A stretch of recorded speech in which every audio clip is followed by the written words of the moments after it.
ഡൽഹി ജവഹർലാൽ നെഹ്റു സർവകലാശാലയിൽ വിദ്യാർത്ഥികൾക്ക് നേരെയുണ്ടായ ആക്രമണത്തിൽ ആഭ്യന്തര മന്ത്രാലയം പ്രതിരോധത്തിൽ സമരം ചെയ്യുന്ന വിദ്യാർത്ഥികളുമായി ചർച്ച നടത്താൻ ഡൽഹി ലഫ്റ്റനന്റ് ഗവർണർക്ക് ആഭ്യന്തരമന്ത്രി അമിത് ഷാ നിർദ്ദേശം നൽകി.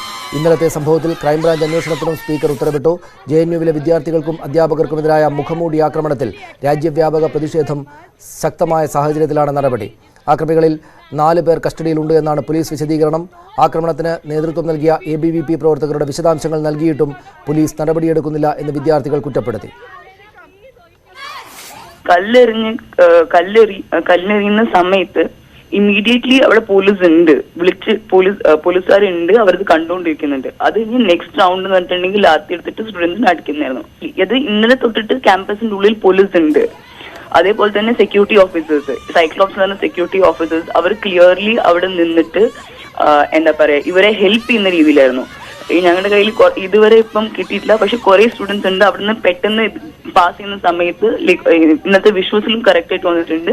പോലീസ് വാൻസിന് തന്നെ ലാട്ടി എടുത്ത് കൊടുക്കുന്ന ഒരു അവസ്ഥ, പോലീസ് വാൻസ് തന്നെ. ആൻഡ് ഈ അവിടെ ഇന്നലെ ഓഫീസേഴ്സ് ആണെങ്കിൽ പോലും, ഓഫീസേഴ്സ് അത് കഴിഞ്ഞ് രജിസ്റ്റർ വിളിച്ചിട്ട് ഓഫീസേഴ്സ് വന്നു എന്ന് പറയുന്ന ആൾക്കാർ പോലും they were in civil dress.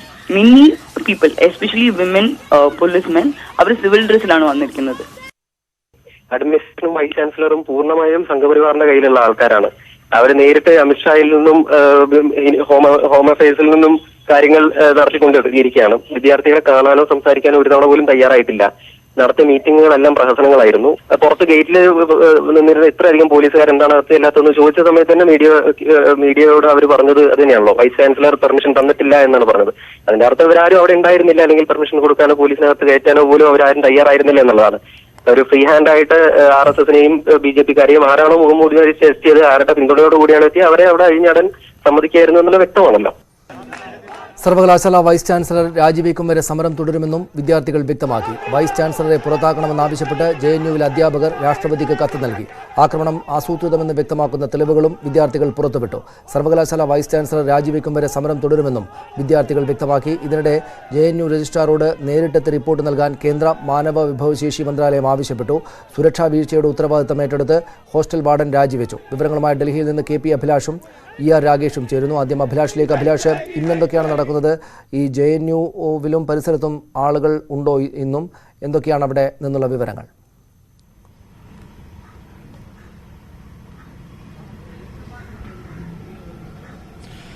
JNU പരിസരത്ത് ഇപ്പോൾ ഏതെങ്കിലും തരത്തിലുള്ള പ്രതിഷേധങ്ങളില്ല. ഒരുപക്ഷെ അല്പസമയത്തിനകം പ്രതിഷേധങ്ങൾക്കുള്ള സാധ്യത കാണുന്നുണ്ട്. കാരണം കൂടുതലായി പോലീസ് വിന്യാസം വർദ്ധിപ്പിച്ചിട്ടുണ്ട്. അതോടൊപ്പം തന്നെ ഗതാഗത സംവിധാനങ്ങൾക്ക് അടക്കം ഇപ്പോൾ നിയന്ത്രണങ്ങൾ ഏർപ്പെടുത്തുന്നുണ്ട്. എനിക്ക് പിന്നിലായി കാണാൻ സാധിക്കും, അവിടെ ബാരിക്കേഡുകളും മറ്റും ഇപ്പോൾ തീർത്തുകൊണ്ട് വാഹന ഗതാഗതത്തെ നിയന്ത്രിക്കുന്ന ഒരു സാഹചര്യത്തിലേക്ക് കാര്യങ്ങൾ എത്തിയിട്ടുണ്ട്. നേരത്തെ ഇതുവഴി നിരവധി വാഹനങ്ങൾ കടന്നു വന്നിരുന്നു. എന്നാൽ അല്പസമയം മുമ്പാണ് ബാരിക്കേഡുകൾ തീർത്തത്. ഒപ്പം പോലീസിന്റെ ഭാഗത്ത് നിന്ന് ഉണ്ടാകുന്ന ഏക പ്രതികരണം ഈ സംഭവവുമായി ബന്ധപ്പെട്ട് FIR രജിസ്റ്റർ ചെയ്തു എന്നത് മാത്രമാണ്. അതിനപ്പുറം ഏതെങ്കിലും ആളുകളെ പിടികൂടിയോ കസ്റ്റഡിയിലെടുത്തോ എന്നത് സംബന്ധിച്ച് ഒരു സ്ഥിരീകരണവും വന്നിട്ടില്ല. അല്പസമയം മുമ്പായിരുന്നു DCPയുടെ പ്രതികരണം ഉണ്ടായത്. അദ്ദേഹം വ്യക്തമാക്കിയിട്ടുള്ളത് ഇപ്പോൾ പുറത്തു വന്നിട്ടുള്ള ദൃശ്യങ്ങൾ ഉൾപ്പെടെയുള്ളവ, അതായത് സോഷ്യൽ മീഡിയയിൽ അടക്കം പ്രചരിക്കുന്ന ദൃശ്യങ്ങൾ ഉൾപ്പെടെയുള്ളവ ഈ അന്വേഷണത്തിന്റെ ഭാഗമായി പരിശോധിക്കും. അതോടൊപ്പം തന്നെ CCTV ദൃശ്യങ്ങളും പരിശോധിക്കും എന്നാണ് വ്യക്തമാക്കിയിട്ടുള്ളത്. അതേസമയം ഈ പ്രതിഷേധം ശക്തമാവുകയും JNUവിലെ അക്രമ സംഭവത്തിൽ വ്യാപകമായി വിയോജിപ്പ് ഉയരുകയും ചെയ്ത പശ്ചാത്തലത്തിലാണ്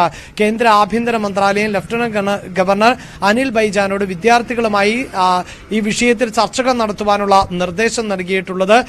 ഇതുമായി ബന്ധപ്പെട്ട റിപ്പോർട്ട് നേരത്തെ തന്നെ ആഭ്യന്തര മന്ത്രാലയം ആവശ്യപ്പെട്ടതായിരുന്നു. മാനവ വിഭവശേഷി മന്ത്രാലയം രജിസ്ട്രാർ നേരിട്ട് തന്നെ ഇതുമായി ബന്ധപ്പെട്ട റിപ്പോർട്ട് സമർപ്പിക്കണമെന്ന ആവശ്യവും മുന്നോട്ട് വെച്ചിരുന്നു.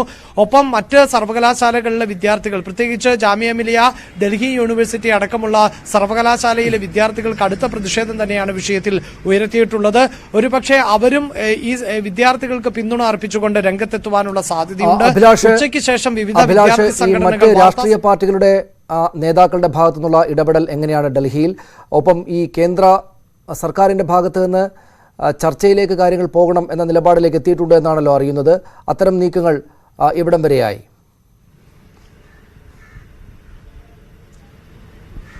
ഡൽഹി പോലീസിന്റെ ഭാഗത്ത് വലിയ തോതിൽ വീഴ്ച പറ്റിയെന്ന വിമർശനമാണ് നിലനിൽക്കുന്നത്. ഒരു ഭാഗത്ത് ഡൽഹി പോലീസിന്റെ സഹായത്തോടു കൂടി മാത്രമാണ് ഇത്തരത്തിലൊരു ആസൂത്രിതമായ ആക്രമണം നടത്താൻ പറ്റുകയുള്ളൂ എന്ന വിമർശനവും ഉയരുന്നുണ്ട്. ഡൽഹി പോലീസിനെ നിയന്ത്രിക്കുന്നത് കേന്ദ്ര സർക്കാർ ആയതുകൊണ്ട് തന്നെ ആ വിമർശനത്തിന്റെ കൂടി പശ്ചാത്തലത്തിലാണ് കേന്ദ്ര സർക്കാർ കൂടുതൽ പ്രതിരോധത്തിലാകുന്നത്. മാത്രമല്ല ദേശീയ തലത്തിൽ വലിയ തോതിൽ ചർച്ചയായിരിക്കുകയാണ് ഈ സംഭവം. അതുകൊണ്ട് തന്നെയാണ് കേന്ദ്ര സർക്കാർ ഇപ്പോൾ ലഫ്റ്റനന്റ് ഗവർണറിനോട് ആവശ്യപ്പെട്ടിട്ടുള്ളത് ഈ വിഷയത്തിന്മേൽ വിദ്യാർത്ഥികളുമായി ചർച്ചയ്ക്ക് തയ്യാറായി രമ്യമായി പരിഹരിക്കണമെന്നുള്ളത്. എന്നാൽ വൈസ് ചാൻസലർ ജഗദീഷ് കുമാർ ഇപ്പോഴും മറ്റൊരു നിലപാട് സ്വീകരിച്ചുകൊണ്ടിരിക്കുകയാണ്. ക്യാമ്പസിൽ പ്രത്യേകിച്ച് സുരക്ഷിതത്വം ഉറപ്പുവരുത്താൻ സാധിക്കുന്നുണ്ട്. ഏതെങ്കിലും തരത്തിലുള്ള അനിഷ്ട സംഭവങ്ങൾ ഉണ്ടായി എന്നതിന്റെ പേരിൽ അക്കാദമിക് പ്രവർത്തനങ്ങളെ അത് ബാധിക്കില്ല എന്നാണ് VC വ്യക്തമാക്കിയിട്ടുള്ളത്. വിദ്യാർത്ഥികൾ സംയമനം പാലിക്കണമെന്ന് സമാധാനം പുലരണം എന്ന് മാത്രമാണ് അദ്ദേഹത്തിന്റെ ഭാഗത്തു നിന്നുള്ള പ്രതികരണം. ഈ അക്രമ സംഭവത്തെക്കുറിച്ച് കൂടുതൽ പ്രതികരിക്കാൻ വൈസ് ചാൻസലറും തയ്യാറാകാത്ത പശ്ചാത്തലമാണ് ഉള്ളത്. ഈ ഒരു സാഹചര്യത്തിൽ വിദ്യാർത്ഥികൾ ഉച്ചയ്ക്ക് ശേഷം നടത്താൻ പോകുന്ന വിദ്യാർത്ഥി സംഘടനകൾ നടത്താൻ പോകുന്ന വാർത്താ സമ്മേളനത്തിലടക്കം കൂടുതൽ വിവരങ്ങൾ അവർ പങ്കുവയ്ക്കുകയും ചെയ്യും. എന്തായാലും വാദപ്രതിവാദങ്ങൾ ഇപ്പോഴും നിലനിൽക്കുക തന്നെയാണ്. ABVPയുടെ നേതൃത്വത്തിലാണ് ഈ ആക്രമണം നടന്നത് എന്നാണ് വിദ്യാർത്ഥികൾ ഉറപ്പിച്ചു പറയുന്നത്. പുറത്തുനിന്ന് ഉൾപ്പെടെയുള്ളവർക്ക് പിന്തുണ ലഭിച്ചുകൊണ്ടുള്ള ആസൂത്രിതമായ ആക്രമണം എന്ന നിലപാടിൽ ഉറച്ചു നിൽക്കുകയാണ്. താങ്കളിലേക്ക് ER രാഗേഷ് കൂടെ ചേരുന്നു. രാഗേഷ്, മറ്റുള്ളിടങ്ങളിൽ അതായത് കേരളം അടക്കമുള്ള ഇടങ്ങളിൽ രാജ്യത്താകെ തന്നെയും ഇക്കാര്യത്തിൽ പ്രതികരണങ്ങൾ ഉണ്ടാകുമല്ലോ, പ്രതിഷേധമുണ്ടാകുമല്ലോ. അവിടെ ക്യാമ്പസുകളിൽ അടക്കം എന്താണ് നടക്കുന്നത്?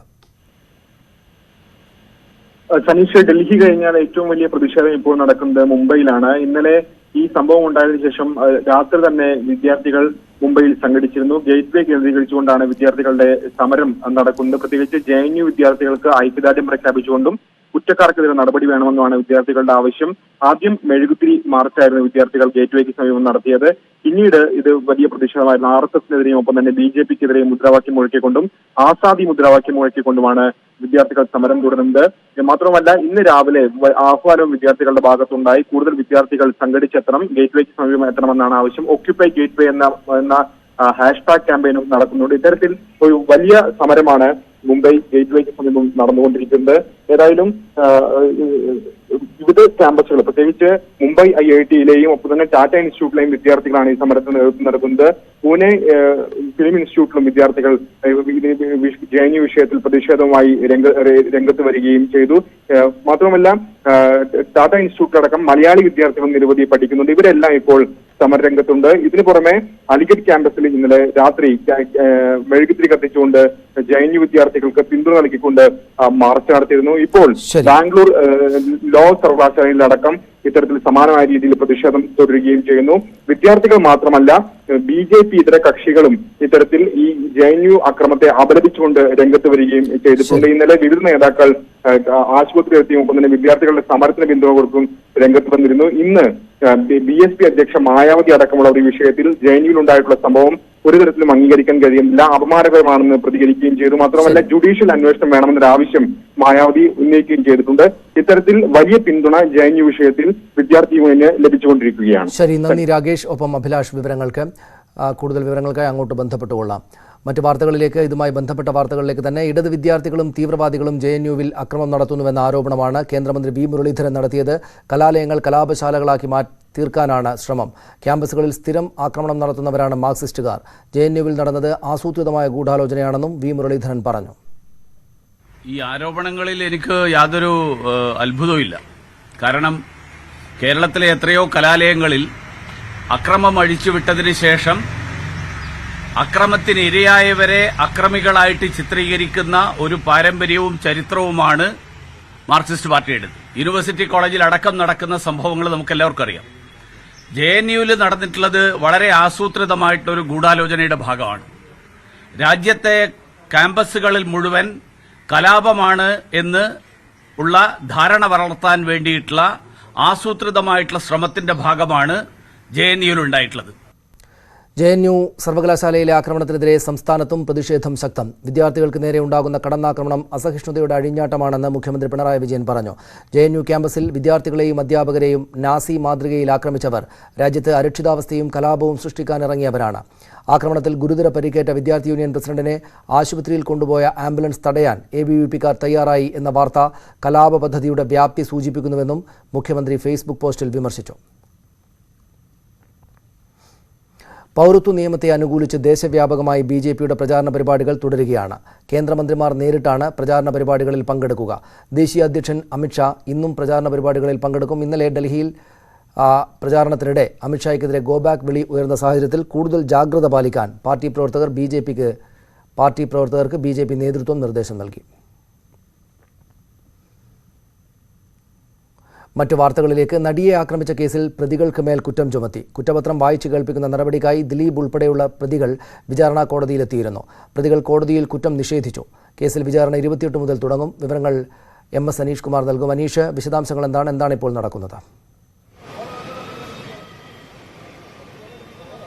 സനീഷ്, കൊച്ചിയിലെ പ്രത്യേക CBI കോടതി 3-ൽ ഇന്നത്തെ കോടതി നടപടിക്രമങ്ങൾ പൂർത്തിയായി കഴിഞ്ഞിരിക്കുന്നു. അല്പസമയം മുമ്പ് 8ാം പ്രതിയായ നടൻ ദിലീപും മറ്റ് പ്രതികളായ പൾസർ സുനി, ആന്റണി മാർട്ടിൻ അടക്കമുള്ള ആളുകളെല്ലാം പുറത്തേക്ക് പോയി കഴിഞ്ഞിരിക്കുന്നു. 29-ന് വിചാരണ ആരംഭിക്കുന്നതിനാണ് ഇപ്പോൾ ധാരണയായിരിക്കുന്നത്. ഇത് സംബന്ധിച്ച് പ്രതികൾക്കിടയിലും പോലീസും തമ്മിൽ ധാരണയായി എന്നാണ് നമുക്ക് മനസ്സിലാക്കാൻ കഴിയുന്നത്. ആഴ്ചയിൽ 2 ദിവസമാണ് CBI കോടതിയിൽ CBI കേസുകളാണ് ആഴ്ചയിലെ ആദ്യ 2 ദിവസങ്ങളിൽ പരിഗണിക്കുക. അതിനുശേഷം മറ്റ് ദിവസങ്ങളിൽ ഈ നടിയെ ആക്രമിച്ച കേസ് പരിഗണിക്കുകയാണ്. അതുകൊണ്ട് തിങ്കൾ, ചൊവ്വ, ബുധൻ കഴിഞ്ഞാൽ 29 ബുധനാഴ്ച വരുന്നത്. അങ്ങനെ ആയതുകൊണ്ട് ബുധനാഴ്ച മുതലാവും ഉണ്ടാവുക. ഒപ്പം 355 സാക്ഷികൾ കേസിലുണ്ട്. പരസ്പരം ഈ സാക്ഷികളുടെ പട്ടിക കൈമാറും. ഇതിൽ ഏതൊക്കെ സാക്ഷികളെ വിസ്തരിക്കണമെന്ന കാര്യത്തിലും തീരുമാനമുണ്ടാവും. എന്തായാലും ഇതൊക്കെ സംബന്ധിച്ച അന്തിമ തീരുമാനം എടുക്കുന്നതിനായി നാളെയും കേസ് പരിഗണിക്കുന്നുണ്ട്. നേരത്തെ കേസിൽ നിന്ന് തന്നെ ഒഴിവാക്കണമെന്നാവശ്യപ്പെട്ട് ദിലീപ് സമർപ്പിച്ച ഹർജി കോടതി തള്ളിയിരുന്നു. ഇതിനുശേഷം വിചാരണ ആരംഭിക്കാൻ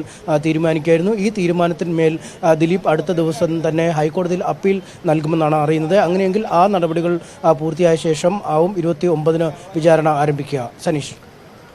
ശരി, നന്ദി അനീഷ് വിവരങ്ങൾക്ക്. മറ്റു വാർത്തകളിലേക്ക്. പിണറായി വിജയനെതിരെ CPI assistant secretary Prakash Babu. ഇടത് സർക്കാരിന്റെ കാലത്ത് ഉണ്ടാകാൻ പാടില്ലാത്തതാണ് മഞ്ചിക്കണ്ടിയിലുണ്ടായത്. ഉദ്യോഗസ്ഥർ എഴുതി കൊടുക്കുന്നത് മുഖ്യമന്ത്രി വായിക്കുക മാത്രമാണ് ചെയ്യുന്നത്. ആദിത്യനാഥും യെദ്യൂരപ്പയും ചെയ്യുന്നത് പോലെയല്ല പിണറായി വിജയൻ ചെയ്യേണ്ടത്. കോഴിക്കോട്ടെ യുവാക്കളുടെ പേരിൽ UAPA ചുമത്തിയത് സംസ്ഥാന പോലീസാണ്. കേരളത്തിന്റെ ഭരണാധികാരിയാണ് അവർ തീവ്രവാദികളാണെന്നും പരിശുദ്ധരല്ല എന്നും പറഞ്ഞത്. അതിനാലാണ് മോദിയുടെ NIA അന്വേഷണത്തിന് വന്നത് എന്നും പ്രകാശ് ബാബു പറഞ്ഞു. നിയമസഭയിൽ പറഞ്ഞ മറുപടി തൽക്കാലം പോലീസുകാർ എഴുതി കൊടുത്ത മറുപടിയാണെങ്കിലും വിശദീകരണമാണെങ്കിലും ഇതിനെ സംബന്ധിച്ച് വ്യക്തമായി അന്വേഷിച്ചുകൊണ്ട് അവിടെ വ്യാജ ഏറ്റുമുട്ടലാണ് നടന്നത് എന്നുള്ള ഞങ്ങളുടെ ഉൾപ്പെടെ കണ്ടെത്തൽ അതിനെ സംബന്ധിച്ചോ അന്വേഷിക്കട്ടെ. എന്നാൽ അവർ അപരാധികളാണെന്നും അവർ തീവ്രവാദികളാണെന്നും അവർ നഗര മാവോയിസ്റ്റുകളാണെന്നും പറഞ്ഞുകൊണ്ട് അവരുടെ പേരിൽ UAPA നിയമം ചുമത്താൻ തയ്യാറായത് കേരള പോലീസാണ്. അതാണ് വിഷയം, അല്ലാതെ വെളിയിൽ നിന്ന് വന്ന പോലീസല്ല. UAPA എന്ന കരിനിയമം ചുമത്തി അവരുടെ പേരിൽ അവരെ ജയിലിലേക്ക് അടച്ചപ്പോൾ അതിനുശേഷവും ഈ കേരളത്തിന്റെ ഭരണാധികാരികൾ പലരും പറഞ്ഞു അവർ തീവ്രവാദികൾ തന്നെ, അവരെ പരിശുദ്ധരാക്കാൻ ആരും ശ്രമിക്കേണ്ട, അവർ തീവ്രവാദികൾ തന്നെ. അപ്പോൾ കേന്ദ്രം എന്ത് ചെയ്തു? മോഡിയുടെ സർക്കാർ അപ്പോൾ അവരുമായി ബന്ധപ്പെട്ട കേസ് അന്വേഷിക്കാൻ NIA ചുമതലപ്പെടുത്തി.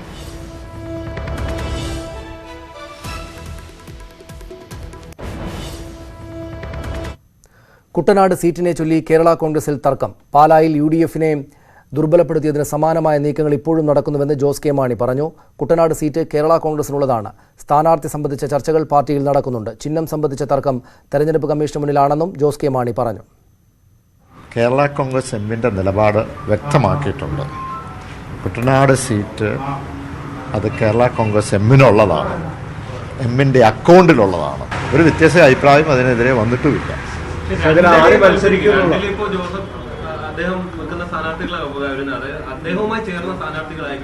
അത് ഈ രണ്ടില എന്ന് പറയുന്നത് അദ്ദേഹം തീരുമാനിക്കേണ്ടതല്ലല്ലോ, അത് ഇലക്ഷൻ കമ്മീഷൻ തീരുമാനിക്കട്ടെ. ഇലക്ഷൻ കമ്മീഷന്റെ മുമ്പിൽ അവിടുത്തെ ഹിയറിംഗിൽ നിൽക്കുകയാണ്, ഇലക്ഷൻ കമ്മീഷൻ തീരുമാനിക്കട്ടെ. പക്ഷേ പാലായിൽ ഉണ്ടായതുപോലെ UDFനെ ദുർബലപ്പെടുത്തുന്ന പ്രവർത്തനങ്ങളാണ് ഇപ്പോൾ നടന്നത്. പാലായിലെ തെരഞ്ഞെടുപ്പിൽ മാത്രമല്ല, അകലക്കുന്നിലെ തെരഞ്ഞെടുപ്പിൽ, ഉപതെരഞ്ഞെടുപ്പിൽ, പഞ്ചായത്ത് തെരഞ്ഞെടുപ്പിൽ എല്ലാം കാണുന്ന UDFനെ ദുർബലപ്പെടുത്തുന്നത്. അങ്ങനെ ഒരു പരിപാടിക്ക് നമ്മൾ പോകാറില്ല. അതേസമയം കുട്ടനാട്ടിൽ 2 ചിഹ്നത്തിൽ സ്ഥാനാർത്ഥി ഉണ്ടാകുമെന്ന് PJ ജോസഫ് ആവർത്തിച്ചു. കേരള കോൺഗ്രസ് സ്ഥാനാർത്ഥി തർക്കമില്ലാതെ മത്സരിക്കും. തെരഞ്ഞെടുപ്പ് പ്രഖ്യാപനത്തിന് ശേഷം സ്ഥാനാർത്ഥിയെ നിശ്ചയിക്കും. ജോസ് കെ മാണിയുടെ അഭിപ്രായങ്ങൾക്ക് അർത്ഥമില്ല എന്നും PJ ജോസഫ് പറഞ്ഞു. കുട്ടനാട് സംശയമുള്ള കാര്യമല്ല. കേരള കോൺഗ്രസ് പുള്ളി പറയുന്നതിന് വലിയ അർത്ഥമുണ്ട്. സ്ഥാനാർത്ഥി പ്രഖ്യാപിച്ച 4 മാസമുണ്ട് ഇലക്ഷൻ. UDF ഉറപ്പ് കൊടുത്തു എന്നുള്ളതാണ് പറയുന്നത്. UDF ഉറപ്പുകൊടുത്തിരുന്നു. ഉമ്മൻചാണ്ടി ഇങ്ങനെ ഇവിടെ തോമസ് ചാണ്ടി മരിച്ച ദിവസം കോൺഗ്രസ്സുകാരെ നിർത്തിക്കൊണ്ട് JK പ്രഭാകരനോട് വർക്ക് ചെയ്യണം അത്ര ഉണ്ടായിട്ടുള്ള കാര്യം. ഓക്കെ, സ്ഥാനാർത്ഥികളെ സംബന്ധിച്ച് എന്തെങ്കിലും ധാരണയായിട്ടുണ്ടോ? അത് ഇലക്ഷൻ എടുക്കുന്നതിന് ശേഷമാവും. അല്ലേ, അത് ഞങ്ങൾ മത്സരിച്ച സീറ്റിൽ അതിന് ഒരു തർക്കം പോലും ഉണ്ടാവില്ല. തർക്കമില്ലെന്ന അർത്ഥമാണ്. അതിനൊരു സംശയമില്ലാത്തൊരു കാര്യം. പുള്ളി ആവശ്യമില്ലാതെ പറഞ്ഞു. അല്ല, കുട്ടനാട് സ്ഥാനാർത്ഥി ആരാവും പ്രഖ്യാപിക്കുക അങ്ങനെയാണെന്നുണ്ടെങ്കിൽ അതെ, ഇലക്ഷൻ എടുത്തതിന് ശേഷം പ്രഖ്യാപിച്ചു. ചിഹ്നത്തിലായിരിക്കും അവിടെ. അതായിരിക്കും, 2 ചിഹ്നത്തിലായിരിക്കും.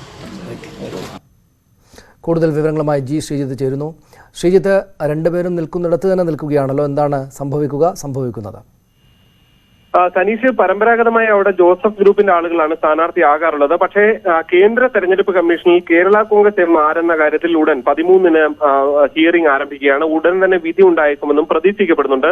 ഈ വിധി അനുകൂലമാണ് ആണ് എങ്കിൽ കേരള കോൺഗ്രസ് എം എന്ന പേര് ജോസ് കെ മാണിക്ക് സ്വന്തമാകും. അങ്ങനെയെങ്കിൽ ആ സീറ്റ് സ്വന്തമാക്കുക, കേരള കോൺഗ്രസിന് എമ്മിന് അർഹതപ്പെട്ട സീറ്റാണെന്ന നിലയിൽ സ്വന്തമാക്കുക എന്നതാണ് ജോസ് ഗ്രൂപ്പ് ഇപ്പോൾ നടത്തുന്ന നീക്കത്തിന് പിന്നിൽ. എന്തായാലും ഈ സീറ്റ് വിട്ടു നൽകാൻ കഴിയുകയില്ല. പാലായിൽ UDF തീരുമാനത്തിനനുസരിച്ച് ജോസ് കെ മാണിയുടെ ആൾക്കാണ് സീറ്റ് കൊടുത്തത്. അതേപോലെ കുട്ടനാട്ടിൽ തീരുമാനമുണ്ടാകണമെന്ന് ജോസഫ് പക്ഷം പറയുന്നുണ്ട്. എന്തായാലും തർക്കം രൂക്ഷമാവുകയാണ്. തെരഞ്ഞെടുപ്പ് കമ്മീഷനിൽ നിന്ന് ഉണ്ടാകുന്ന തീരുമാനം സ്വാഭാവികമായും നിർണായകമാകും. അത് ഈ മാസം അവസാനമോ അല്ലെങ്കിൽ അടുത്ത മാസമോ ഉണ്ടാകും എന്നാണ് പ്രതീക്ഷിക്കപ്പെടുന്നത്. കേരള കോൺഗ്രസ് എമ്മിൽ വീണ്ടും ഒരു സീറ്റിനെ ചൊല്ലി വീണ്ടും തർക്കം രൂക്ഷമാവുകയാണ്. ശരി, നന്ദി ശ്രീജിത്ത് വിവരങ്ങൾക്ക്. കുട്ടനാട് ഉപതെരഞ്ഞെടുപ്പിൽ പാല ആവർത്തിക്കാൻ പാടില്ല എന്ന് കെ മുരളീധരൻ. കേരള കോൺഗ്രസ് ഒറ്റക്കെട്ടായി നിന്നാൽ സീറ്റ് നൽകണം, അല്ലെങ്കിൽ എല്ലാ സാധ്യതകളും പരിശോധിക്കണം. പ്രശ്നപരിഹാരത്തിന് നേതൃപരമായ ഇടപെടൽ ഉണ്ടായിട്ടില്ലെന്നും മുരളീധരൻ കുറ്റപ്പെടുത്തി. ഒരു കാര്യം ഉറപ്പാണ്, ഒരിക്കലും പാല ആവർത്തിക്കാൻ പാടില്ല. തമ്മിലടിച്ച് പാല നഷ്ടപ്പെടുത്തിയ അവസ്ഥ കുട്ടനാട്ടിലുണ്ടാവരുത്. അതാണ് കോൺഗ്രസ് പ്രവർത്തകരുടെ ഒരു വികാരം. അവർക്ക് അവകാശപ്പെട്ട സീറ്റാന്നുള്ള കാര്യത്തിൽ തർക്കമില്ല. പക്ഷേ ഞങ്ങളാണ് യഥാർത്ഥ കേരള കോൺഗ്രസ് എന്ന് പറഞ്ഞ് 2 കൂട്ടരും വരികയും 2 കൂട്ടരും തമ്മിൽ തല്ലുകയും അവസാനം സീറ്റ് നഷ്ടപ്പെടുകയും ചെയ്യുന്നത് ഒഴിവാക്കണം. അത് ഒരിക്കലും അനുവദിക്കാൻ സമ്മതിക്കരുത്. അതാണ് ഞങ്ങളുടെ നിലപാട്. സമസ്തയിൽ കടുത്ത നടപടി. പൗരത്വ ഭേദഗതിയുമായി ബന്ധപ്പെട്ട് BJP നേതാക്കളെ സ്വീകരിക്കുകയും ലഘുലേഖ വാങ്ങുകയും ചെയ്ത SYS സംസ്ഥാന സെക്രട്ടറി നാസർ ഫൈസി കൂടത്തായിയെ സസ്പെൻഡ് ചെയ്തു. പിന്നാലെ മാപ്പപേക്ഷിച്ച് നാസർ ഫൈസി രംഗത്തെത്തി. ഇതിനോടുള്ള എന്റെ പ്രതിഷേധം ഞാൻ അവരെ അറിയിക്കുകയും ചെയ്തതാണ്. ശേഷം പോവാൻ എഴുന്നേറ്റപ്പോൾ എൻ്റെ കയ്യിൽ അവർ ലഘുലേഖ വെച്ച് നീട്ടി. അത് വാങ്ങുന്ന സമയത്ത് ഫോട്ടോ എടുക്കാൻ ആവശ്യപ്പെട്ടപ്പോൾ ഞാനത് ശരിക്കും നിരസിക്കേണ്ടതായിരുന്നു. എന്നാൽ എനിക്കതിൽ ജാഗ്രത കുറവ് ഉണ്ടായിട്ടുണ്ട്. ഞാൻ ഒരു നിലക്കും അതിനെ ന്യായീകരിക്കുന്നില്ല. അതുകൊണ്ട് തന്നെ ഈ വലിയ അപരാധത്തിൽ മതേതര ഇന്ത്യയോടും പ്രത്യേകിച്ച് എൻ്റെ സംഘടനാ സുഹൃത്തുക്കളോടും പ്രവർത്തകരോടും ഞാൻ നിർവ്യാജം മാപ്പ് ചോദിക്കുകയാണ്. കൂടുതൽ വിവരങ്ങളുമായി മുഹമ്മദ് ഷഹീദ് ചേരുന്നു. ഷഹീദ്, നടപടിയും അതേ തുടർന്ന് നിരുപാധികമായിട്ടുള്ള മാപ്പപേക്ഷയുമുണ്ട്. മാപ്പ് പറച്ചിലിന് ശേഷവും ഇക്കാര്യത്തിൽ എന്താണ് നടക്കുന്നത്? ഇത് സമസ്ത ഇക്കാര്യത്തിലെ അവരുടെ നിലപാട് കർക്കശമാണ് എന്ന സന്ദേശമാണോ ഇതിലൂടെ പുറത്തേക്ക് വിടുന്നത്? സനീഷ്, തീർച്ചയായും നാസർ ഫൈസിയുടെ നടപടിയെ സമസ്ത വലിയ ഗൗരവത്തിലാണ് കാണുന്നത്. പ്രത്യേകിച്ചും ഈ പൗരത്വ ബില്ലിനെതിരെ വലിയ തോതിലുള്ള പ്രതിഷേധത്തിന് സമസ്ത തന്നെ മുന്നിൽ നിന്ന് നേതൃത്വം നൽകുന്ന സമയത്ത് ഈ സമസ്ത നേതാവിന്റെ ഭാഗത്തുനിന്ന് ഒരിക്കലും ഉണ്ടാവാൻ പാടില്ലാത്തൊരു നിലപാടായാണ് ഇതിനെ കാണുന്നത്. ഈ ഫോട്ടോ, ഈ ചിത്രം, ഈ പൗരത്വ ബില്ലിനെ അനുകൂലിച്ചുകൊണ്ടുള്ള ലഘുലേഖ നാസർ ഫൈസി വിസമ്മതമൊന്നും ഇല്ലാതെ സ്വീകരിക്കുന്നതിന് ഫോട്ടോ ഈ BJP കേന്ദ്രങ്ങളിലൊക്കെ വാട്സപ്പ് ഗ്രൂപ്പുകളിൽ പ്രചരിച്ചിരുന്നു. ഇതേ തുടർന്ന് കോഴിക്കോട് മുഖ്യ കാസി തന്നെ ജബലുലൈലി തങ്ങൾ തന്നെ രൂക്ഷ വിമർശനവുമായി, സമസ്ത നേതാവ് കൂടിയാണ് അദ്ദേഹം, രൂക്ഷ വിമർശനവുമായി ഫൈസിക്കെതിരെ രംഗത്ത് വന്നു. ഇതിന് തൊട്ടു പിന്നാലെയാണ് സമസ്തയുടെയും പോഷക സംഘങ്ങളുടെയും മുഴുവൻ ഭാരവാഹിത്വത്തിൽ നിന്നും നാസർ ഫൈസിയെ നീക്കിക്കൊണ്ട് ഇപ്പോൾ സമസ്തയുടെ നടപടിയും വന്നിരിക്കുന്നത്. താൻ ഇത് തന്റെ കൃത്യമായ പൗരത്വ ബില്ലിനെതിരെയുള്ള നിലപാട് ഈ വന്ന BJP നേതാക്കന്മാരെ അറിയിച്ചിട്ടുണ്ട് എന്നുള്ള വിശദീകരണമാണ് നാസർ ഫൈസി മുന്നോട്ട് വെക്കുന്നത്. പക്ഷേ ഈ ഫോട്ടോ എടുത്തതിൽ ജാഗ്രത കുറവുണ്ടായിട്ടുണ്ട്. അതിൽ മാപ്പപേക്ഷ താൻ മാപ്പ് ചോദിക്കുന്നു എന്നുള്ള വിശദീകരണം അദ്ദേഹം നൽകി. പക്ഷേ ഈ വിശദീകരണത്തിൽ സമസ്ത നേതൃത്വം തൃപ്തരല്ല. ഇത് വലിയ തോതിലുള്ള തെറ്റിദ്ധാരണ ഉണ്ടാക്കുന്ന ഒരു നിലപാടാണ് നേതാവിന്റെ ഭാഗത്തുനിന്ന് നാസർ ഭാഗത്തുനിന്നും ഉണ്ടായതെന്ന വിലയിരുത്തൽ തന്നെയാണ് സമസ്ത. ഇതേ തുടർന്നാണ് ഇപ്പോൾ കൃത്യമായ നടപടി, സസ്പെൻഷൻ നടപടിയിലേക്ക് സമസ്ത നേതൃത്വം ഇപ്പോൾ നീങ്ങിയിരിക്കുന്നത്. ശരി, നന്ദി ഷഹീദ് വിവരങ്ങൾക്ക്. മറ്റു വാർത്തകളിലേക്ക്. കാരക്കോണത്ത് യുവതിയെ കാമുകൻ കഴുത്തറുത്തു കൊന്നു. പുല്ലത്തേരി സ്വദേശി ആഷിതയാണ് കൊല്ലപ്പെട്ടത്. ആത്മഹത്യക്ക് ശ്രമിച്ച കാമുകൻ അനു ഗുരുതരാവസ്ഥയിൽ തിരുവനന്തപുരം മെഡിക്കൽ കോളേജിൽ ചികിത്സയിലാണ്. TG സജിത്ത് വിവരങ്ങൾ നൽകും. സജിത്ത്, വിശദാംശങ്ങൾ എന്താണ് ഉണ്ടായത്? സരീഷ്, എന്താണ് സംഭവം? ഈ കാരക്കോണത്തിന് സമീപമാണ് കാമുകിയുടെ വീട്ടിലെത്തി ഈ യുവാവ് കഴുത്തറുത്ത് കൊലപ്പെടുത്തുകയായിരുന്നു. കൊല്ലശ്ശേരി സ്വദേശി ആഷിത, 19 വയസ്സുള്ള ആഷിതയാണ് കൊല്ലപ്പെട്ടത്. ഈ യുവതിയുടെ വീട്ടിലെത്തി ഇദ്ദേഹം മുറിയിൽ കടന്ന് കതകടച്ച ശേഷം ഇരുവരും കഴുത്തറുത്തു എന്നാണ് പോലീസ് നൽകുന്ന വിശദീകരണം. യുവതി കൊല്ലപ്പെട്ടു. ഗുരുതരമായി പരിക്കേറ്റ യുവാവ് അനുവിനെ കാരക്കോണത്ത് നിന്നും ഇപ്പോൾ തിരുവനന്തപുരം മെഡിക്കൽ കോളേജ് ആശുപത്രിയിലേക്ക് മാറ്റിയിരിക്കുകയാണ്. ഇദ്ദേഹത്തിന്റെ അവസ്ഥയും ഗുരുതരമാണെന്നാണ് അറിയിച്ചിരിക്കുന്നത്. പ്രണയ നൈരാശ്യമാണ് ഇതിന് അപകടത്തിലേക്ക് ഇത്തരമൊരു കൊലപാതകത്തിലേക്ക് വഴിവെച്ചത് എന്നാണ് പോലീസിന്റെ പ്രാഥമിക വിശദീകരണം. ഇത് സംബന്ധിച്ച അന്വേഷണം നടന്നുവരികയാണ്. ശരി, നന്ദി സജിത്ത്. തൃശൂർ കിഴുപ്പിള്ളിക്കരയിൽ എക്സൈസ് സംഘത്തെ കണ്ട് ഭയന്നോടിയ യുവാവ് പുഴയിൽ വീണതിനെ തുടർന്ന് രക്ഷാപ്രവർത്തനത്തിനായി സഹായം അഭ്യർത്ഥിക്കുന്ന ദൃശ്യം പുറത്ത്. തൃപ്രയാർ സ്വദേശി അക്ഷയാണ് കഴിഞ്ഞ ദിവസം പുഴയിൽ വീണ് മരിച്ചത്. അക്ഷയ് സഹായം അഭ്യർത്ഥിച്ചെങ്കിലും എക്സൈസ് സംഘമോ അയൽവാസികളോ സഹായിച്ചില്ല എന്നാണ് ആരോപണം. അയൽവാസിയായ സന്തോഷിന്റെ വീടിന് നേരെ ഒരു സംഘം ആളുകളുടെ ആക്രമണമുണ്ടായി.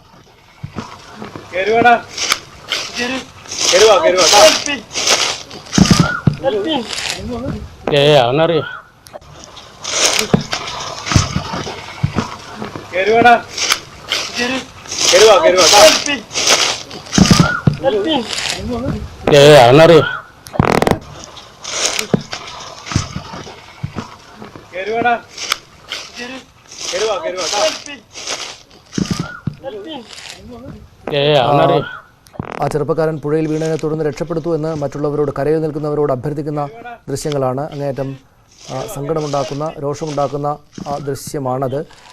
പുഴയിൽ എക്സൈസ് സംഘത്തെ കണ്ട് പുഴയിലേക്ക് വീഴുകയോ ചാടുകയോ മറ്റോ ചെയ്ത ചെറുപ്പക്കാരൻ രക്ഷപ്പെടുത്തുമെന്ന് ആവർത്തിച്ച് പറയുന്നുണ്ട്. പക്ഷേ കരയിൽ നിൽക്കുന്ന എക്സൈസ് സംഘത്തിൽപ്പെട്ട ആളുകളോ അയൽവാസിയോ രക്ഷപ്പെടുത്താൻ ഉള്ള ഒരു നീക്കവും നടത്തിയില്ല, തയ്യാറായില്ല. അതിന് ആ ദൃശ്യങ്ങളാണ് കാണുന്നത്.